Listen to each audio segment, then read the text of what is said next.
Shattering Myths Radio. This is James and Patty once again sitting in for Yahowah, who is spending some time with his family on a nice little vacation. So he asked us to sit in and do a couple of shows on the Mikra, the upcoming Mikra, which will be next month. And we planned on doing a show on each, and that's not exactly worked out. This is our third show, and we're still only about a third, maybe a little over a third of the way through the material we've prepared for P-Stock. But thankfully, the Mikra are so interconnected that even though we're reading directly and studying mostly on P-Stock, we've discussed a lot about matzah as well, which is important because matzah and P-Stock are very interconnected, and both, one to get without the other is counterproductive. So we're going to continue where we left off yesterday, which was discussing the instructions found for P-Stock in Exodus chapter 12. And Patty, if you wouldn't mind reading, we read through chapter 12, verse 23 yesterday, but let's read it again today, and we'll pick up there. Chapter 12, verse 23? Yes. It begins with, then Yahowah will pass through. Okay. Then Yahowah will pass through to plague the Egyptians, but when he sees the blood on the lintel of the door and on the two upright pillars of the door, Yahowah will pass over that doorway, and he will not allow the devastating destruction to come inside to plague your home. Keep going. So, you should choose to genuinely, completely, and carefully observe this message because this is an engraved prescription for living on behalf of your children until eternity. And my people are completely destroyed and they will perish of a lack of understanding. Indeed, because you have totally avoided and rejected knowledge and understanding, so then I will consistently reject you and avoid you from serving as priests and ministers on my behalf. Since you have continually ignored the Torah of your God, I also will consistently ignore your children. Yeah, you kind of went over from Exodus into the discussion on Hosea, which is in the chapter. So let's go a step back a little bit and look at we discussed, you read through chapter 12, verse 24, which I read, because this is an engraved prescription for living on behalf of your children until eternity. The chak, which is translated as engraved prescription for living, is based upon chakah, meaning instruction which is inscribed, literally cut in stone. Both speak of providing the guidance required to be cut into the covenant relationship. That is the central message found in Yah's work. Passover is God's prescription for life. Well, we shared the opening line of the following passage earlier. Patty went ahead and jumped in. It had already read through Hosea 4:6, which, again, it bears repeating. It is just such a great verse that is so important. We're going to read it again. My people are completely destroyed, and they will perish. Damah. They are cut off and will cease to exist because of a lack of understanding, delay, corrupted information, inadequate knowledge, and deficit in discernment. Indeed, because you have totally avoided and rejected ma'as, spurned and despised, literally refused and disdained knowledge and understanding, da'at, information, and discernment. So then, I will consistently reject you and avoid you.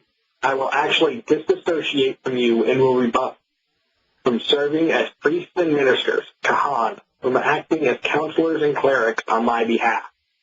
Since you have continually ignored shakah, you have consistently overlooked and literally forgotten. You have lost sight of the significance of and responded inappropriately to the Torah of your God. I also will consistently ignore your children, shakan ben. I will overlook your sons and forget about your children and view them as worthless. This is, like I said, it is a very damning verse for a lot of people. Because we have this whole concept of ignorance is bliss in our culture, and, I don't know, I don't care to know, and I'm happy in my little ignorant bubble. But that, knowledge and understanding, knowledge and understanding of what? Well, knowledge and understanding of Yahowah, knowledge and understanding of his Torah. He tells us, you have ignored my Torah. And, for me, I don't like to judge people in terms of, you don't know God, because, they may not. I don't like getting into that because it becomes a almost indefinable thing. And more to the point, though, what I look at is I do judge it in terms of how someone reacts to the truth. Yahweh just said, I am the way and the truth. So when someone rejects the truth, what does that mean? They're rejecting God. God is truth. Yah's Torah is the truth. And so when you reject that, you reject him. And at that point, I kind of do end up having to say, no, you don't know God. And really, by rejecting the Torah, they also reject Yahusha. Because Yahusha was the Word made flesh, and what was the Word then was the Torah. So if you reject one, you reject the other. Well, exactly. And, that's exactly what Hosha's saying here is, because you've rejected the Torah, because you, don't understand, don't know, and don't take the time to know, God's rejecting you because you've rejected him. And, the part of this that gets really damning is the last part. I will ignore, cease to care about, and forget. Become oblivious to your children also. Parents' actions hurt their children. And a religious parent raises religious children, and their children are damned because their parents indoctrinated them. They brainwashed them into their religion. And so few who were raised in a religious home ever come out of that religion. It is a rare thing when someone is raised in a very religious home that they, leave it. It happens, thankfully. Otherwise, we would all be damned. But it's very rare. Go ahead. Well, you might have just been saying that. But does that mean that, is there such a thing as, the age of reasoning? Have you ever heard that? Well, there is a lot in Scripture which does speak of young children being declared right. You take, the one example that comes to mind is Lot and his family. Lot's family was spared along with him, even though it's clear from what, the text that they were not righteous. You look at the text and, Yah freed them and, he tells them not to look back. What happens? His wife looks back. Then when you get the two daughters sit there, what do? They get their father drunk and have sex with him so that they can have kids. Obviously these are not people who are righteous, but they were spared because of their father. And there's a lot in Scripture that shows that, and I tend to think, my understanding is, there is a point at which young children, are under their parents' umbrella. And much like this, the children are damned because of their parent. If two parents are religious and they have a 2-year-old kid, well, that kid doesn't know Yah and most likely never will. And if something were to happen to that kid, he dies. That kid died apart from the covenant. That kid died apart from Yah. His life is over. That makes sense. So, but then obviously if you make that choice personally to follow Yah, then that's on your own. But it's kind of saying, I won't protect your kids because you don't know me. The inverse, I think, would be true as well. If two parents who are participants in the covenant are raising a child to be a part of that covenant, and, by an accident or something happens at, age of 2 or 3 or, at that age where they're not really capable of understanding Yah's plan, and, they can kind of understand it. You can explain it to them, but they don't really understand it. But, I think that, yes, the same as, the condemnation of the parent would fall on the child, the blessing of the parent would fall on the child. I think, the child of members of the covenant family who are raising their child in the covenant who dies would be considered part of that covenant because in all likelihood they would have grown up and chosen to participate in that covenant. So, I think, the inverse of Hosea 4:6 is just as true. All right. That makes sense to me. like I said, yeah, I could be wrong, but to me, that just seems the most consistent with Yahweh's nature, the most consistent with what Yahweh has declared, the most consistent with what we see in Yahweh's word. So, yeah, it's the same thing you see a lot over and over. There does seem to be, now there is an age when a child can reach a point and decide, and I don't think it's like at age 12, they're now on their own, or at age 11, just, like I said, the age of accountability idea, well, in general, I think is true. There is an age when a child is capable of reasoning on their own, but that's different for everyone. Some children reach that at a very young age. Some children don't reach that until they're teens. Some children never reach that. Those who are born with mental difficulties and mental issues are never really able to reach that point. So, it's different for everyone. There's no one age of accountability. But in general, I think there is this concept of an age of accountability where a child reaches a point where they are capable of making a choice and choose to make that choice. I think until they reach that point where they outright choose to reject Yah, they will still be protected under their family's umbrella, so to speak. But as soon as they choose to leave that's when that connection. Right, that makes sense. Yeah. There is no more responsible form of parenting than teaching your children to carefully observe the Torah of Yahowah. And that is why the final and fifth requirement of those wanting to participate in the covenant is for parents to help their children remember the Torah by circumcising their sons. That way they will know and understand why it is important for them to accept Yahweh's invitation to attend Passover. And we'll continue with this after the break.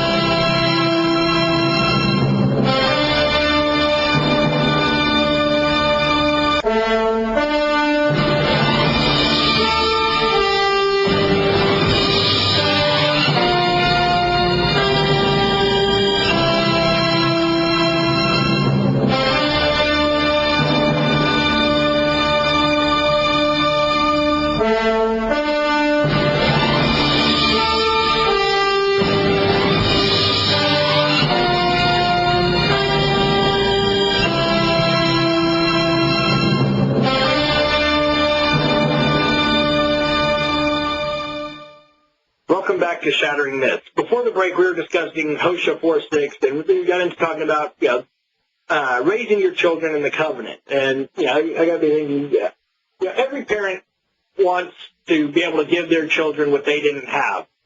Well, at least any good parent, I would think. Me and Maddie have talked about that, and it's one of the reasons we've kind of put off having kids. We're trying to get to a point where we're not going to be quite so financially imbalanced that, we can give our kids things that we didn't have as children.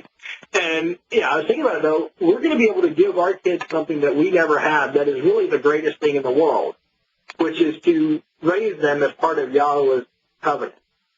I didn't have that. You were raised in a religious home, and, while you did study Scripture and you did, talk about the feast, you really didn't have you weren't really raised in the covenant either. So we're going to be able to give that to our children, which is kind of, awesome, really, don't you think? Oh, yes, I'm looking forward to that. Definitely part of the reason why I want to have kids. Although I don't know if I'm going to be able to be as consistent as Yah. Well, no, I don't think any of us are going to be that good of parents. I think we're going to make pretty good parents, but I'm not perfect. I kind of wish I was. It'd be nice. One day I will be. We have a good example to follow. Yeah, I think I told you that before. We'll be good parents. We've got a perfect example to follow. We got Yahweh's example, and we can follow that as best as we can. So, it'll be good. But it's just kind of awesome to know that our kids are going to be raised, as part of Yah's family. From they'll have a point where they'll get to choose whether or not they wish to continue in it and join it, but at least they'll have that from the beginning. I know it's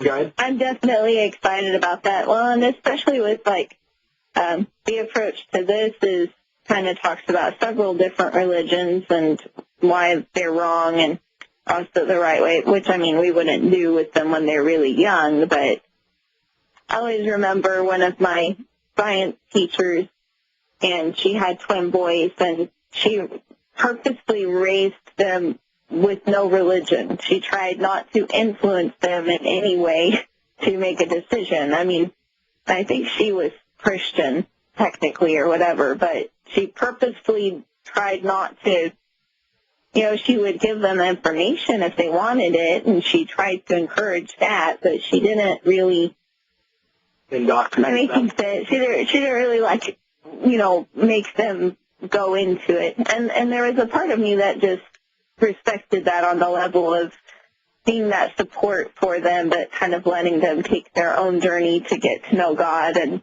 figure it out and, you know, be open to the fact that maybe there were some wrong things in Christianity and to talk about it. And so I think it's really important to be able to have that type of an open dialogue with your kids once they get to the right age, to be able to say why some things are wrong or why we do it this way, and, you know, to encourage them to question it. Because, I mean, thankfully with this, it has a lot of answers, so you don't have to be scared about them questioning it. It's not like questioning your faith. It's questioning, trying to understand Yah's Torah better. Yeah, that's one of the things that my dad did that, you know, I am thankful for to this day is my dad raised me to question everything. You know, even him, you know, don't, you know, the because I said so answer was never good enough for me. And he liked that. He would give me good explanation, good reasoned answers for what I would ask. And he encouraged me to, you know, question and to look up things for myself, not just to take his word for it. And yeah, that has benefited me through my entire life. You know, while I do plan on raising my kids in the covenant and teaching them Yah's word, I will be encouraging them to question everything I say, to look it up, to check it for themselves, to balance it. We like to discuss it. I think, and my dad was pretty good about that, but I think there was always kind of that underlying tone of, I don't know whether it was my parents or whether it was just being a part of Christianity, being in the church that I was in, there were just some things you didn't question. You just didn't question it. I thought, as a teenager, a lot of times I was scared to question things. Well, yeah, that's, we'll talk about the whole faith and questioning aspect when we come back from the break, because that's really important to address.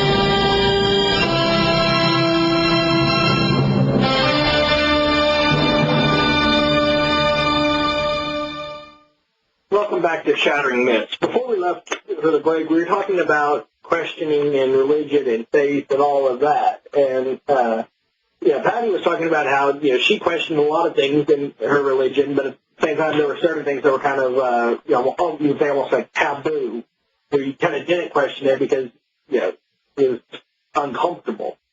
And, you know, really it's kind of, I would say, the double-edged sword of Christianity is this faith concept. And, because you combine that with the heaven and hell thing, if salvation, getting into heaven, is based upon faith, well, as soon as you start questioning faith, it's gone, because that's the nature of faith. You believe it. You don't question it. And so there's a fear among a lot of religious people to question anything about their faith, because they will be not going to heaven, and the consequence of not going to heaven is going to hell. And so it's that double-edged sword. It keeps people from thinking about it. And out of fear of the torment of hell and all that. And like I said, just faith is that way where you can't question it. As soon as you question it, it's no longer faith.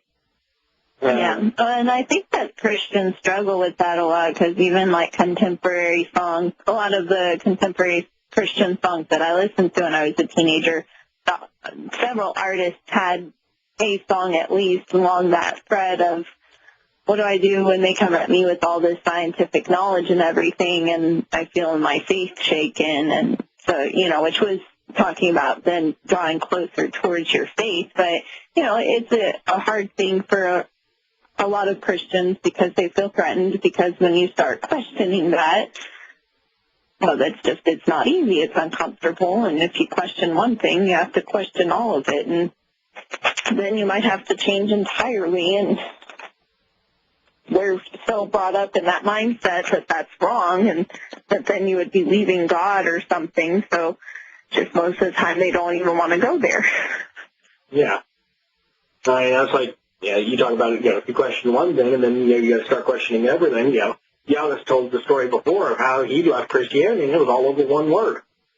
When he realized one word was, the translation was so bad that the way it was translated could not be true, and that was the word Asher, was translated in, I want to say it's in 2 Samuel, as when he sinned, I will not spare the rod. Well, it's speaking of the Messiah, and if the Messiah sinned, then he wasn't the perfect lamb, and therefore couldn't have been the Passover sacrifice. So, if he sinned, which this, the English translations were saying he did, then it was everything fell apart. And so he came to find out that, Asher is a relational term. So when sin is associated with him, then I will not spare the rod. So it's not him sinning, it's our sin being associated with him.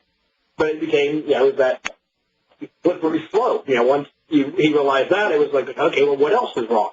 And then one thing led to another, and you have to end up rejecting all of Christianity. And, I think a lot of people fear that, that drastic of a change. Well, I mean, and it also gets into it's that whole group mentality of they're in that in-group of being a Christian, and so to leave that group to go on this out-group of saying that that's wrong is scary to them. I mean, because they will just sit there and reaffirm what they believe and draw the line and make the other group look bad, and that's just, it's just very much human nature. That's just what we do.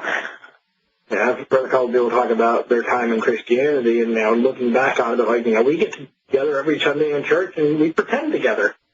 And we all pretended so much that it became real to us. And that's really what, faith is. We all get together, we reaffirm ourselves, and, we know we're right because, that's why Christians are so upset when anyone contradicts them. That's why, they get so upset when, they say that, teachers can't lead prayers in school. They might get an alternative view, and what am I going to do then? And, it's a fear-based thing. Yeah.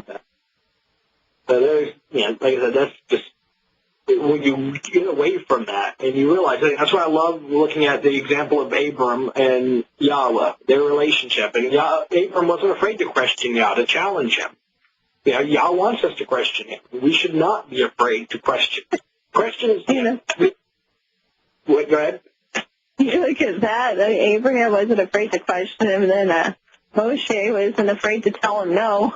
I don't think he got the right person. I don't think I can do this. Exactly. Yah wants us to be in that. The way I look at it, and this is how I've always looked at things, if I questioning when someone challenges me on something, I embrace that because there's two possibilities that come from it. Either they challenge me and I'm right, in which case I spend some time doing more research, reaffirming my position, defending it, learning to articulate it better, possibly convincing them, although that's very, very rare. So I'm either end up in the same place, only stronger in my position, or I'm wrong.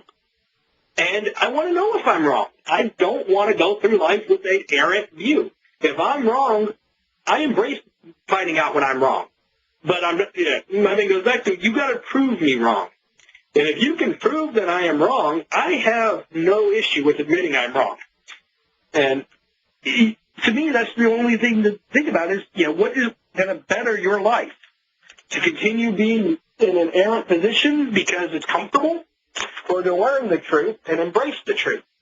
Well, and the thing is that it's really rewarding once you learn the truth and you embrace it, but it's also very scary. Oh, yeah. It's really hard. I mean, for me it was really hard because being a Christian was so much a part of my identity. I mean, that was really how I defined myself. And so to go through changing all of that was a very fundamental change in me going on. So, I mean, I get why that's hard for people, or at least some people, especially if you aren't prone to study or read Scripture very much anyways, which is a lot of our society doesn't really want to invest that time reading or studying or getting to know more, looking at things from a different perspective.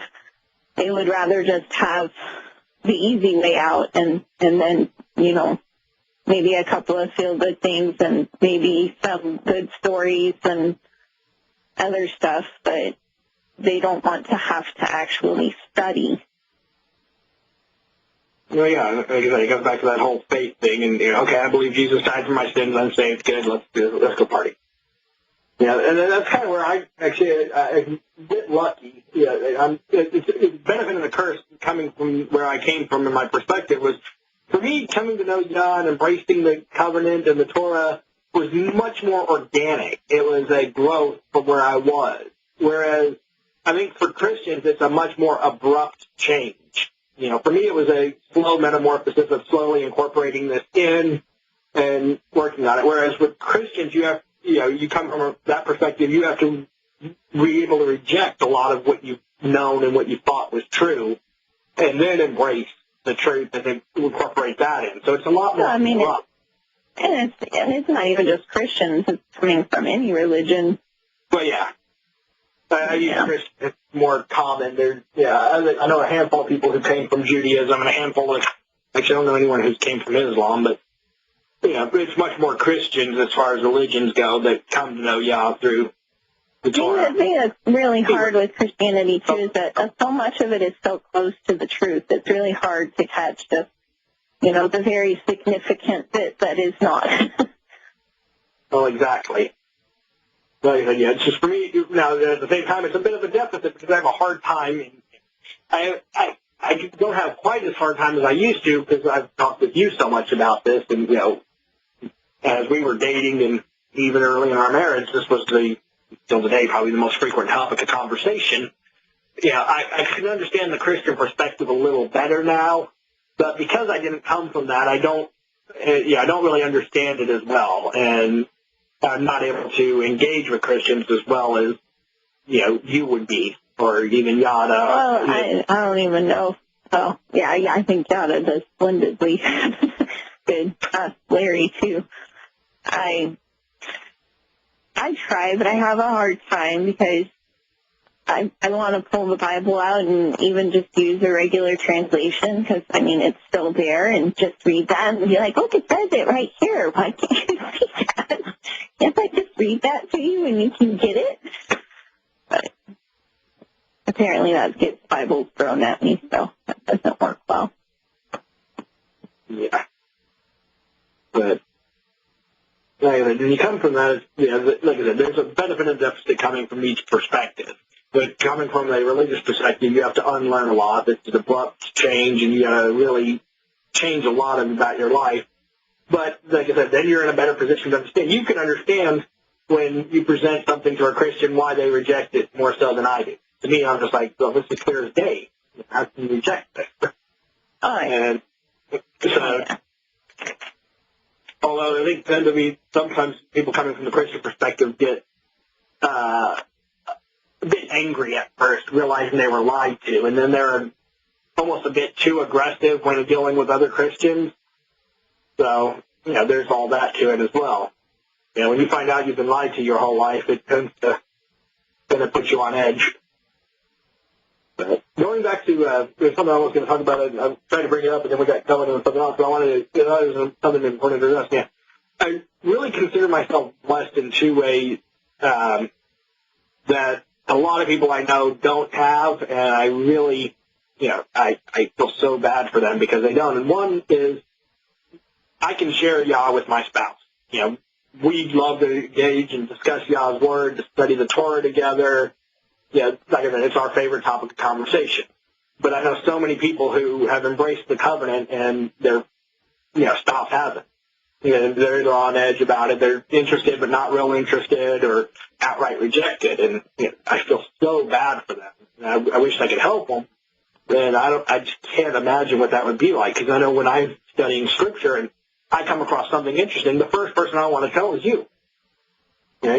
You come running out of the bedroom like, hey, check out what I just read. It's very enjoyable. It's one thing I regret about school is that I really enjoyed the Saturdays we get to spend where I would be studying something and you would, and we'd share with each other. Yeah. I'll tell you about the second area where I feel very blessed when we come back from the break.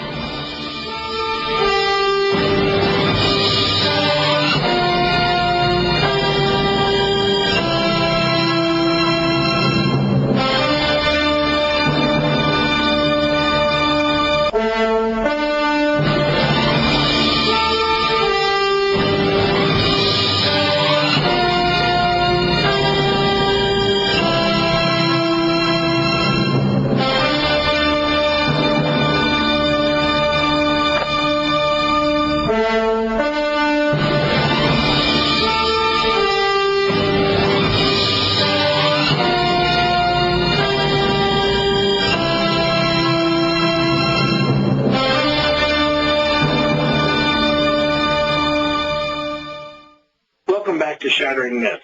Before the break, I was talking about how there are two areas in my life that I feel extremely blessed. And the first was that I have a spouse who I can share the covenant and my relationship with Yah with, and we can engage together. And how I know so many people who are in positions where they don't have that, and it's just, I see how hard it is on them. And the other is another area, same thing, where I see people that don't have this, and it is very hard on them, and it's almost, I'd say, almost worse. I think a lot of them take it a lot harder, and that is, I'm going to be able to raise my child in the covenant. We were talking about that earlier, and I'm going to be able to raise my kid to know Yah.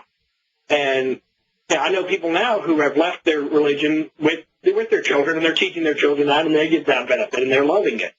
But I also know several people who, came to know Yah very late in life and had already raised their children, and they're now struggling with their children who are very religious. I know a guy whose son's a minister, and he's argues with them all the time on this, and he feels bad that when he really had the chance to affect that change, he was wrong, and it's not his fault. He came to know Yah, he embraced it when the evidence was there. He just didn't have it at the time. But not being able to raise your kid with that, having raised your kid in religion and having to deal with that, my heart goes out to him. I really don't know that I could handle that. And I can see how that would be so hard on you. And so I consider myself very blessed that, I am going to be able to share the Torah with my kids. I'm going to be able to celebrate Passover with my kids, to teach them what it means. To me, that's a great thing. And, I'm the type of person, I tend to learn a lot more, not just from reading. I'm an auditory learner. I'm a visual learner. I can learn through reading. I can learn through listening. But where I find I learn the most is through teaching and explaining something, which is why I love, one of the reasons I got so engaged in the forum was at first it was all about, I had questions, and the things that I wasn't quite understanding, and I would post these questions. But, as years went on and I started grasping more and more, I started not being the one asking questions, but the one trying to help answer questions that people are asking. And for me, it's just helped me understand myself better and where my position is, and understand Scripture better. Because through explaining it, through teaching it to others, it really sinks in and helps me understand it more. And so I imagine the same thing's going to be there when I'm teaching my kids. I'm going to be teaching them these things, and things are going to click that I'd missed before. And I look forward to that, having that aha moment with my son right by me. To be able to go, oh, Daddy missed that before, but look. My wife there with me, and like I said, I look so forward to that, and I consider myself very blessed that my children are going to be able to grow up like this. Yes. The biggest fear is that they will then end up rejecting it for whatever reason. That scares me, too. That would be really hard. I know I got a good friend who's kind of running into that with one of his children right now in terms of, he left religion and, took his kids with him and has been trying to teach them Yah's Torah and covenant. And one of them, who is in the teen years, is got into that, teenage rebellious period and is kind of, I think the thing with them is that she's upset on the whole end of the world so soon type thing. And because of that, has kind of rejected, at least for the time being, the covenant.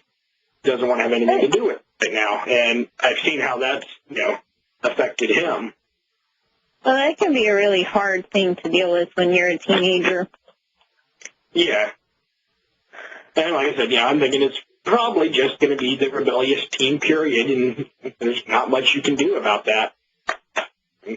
Hopefully, she'll come around and reason will win out in the end.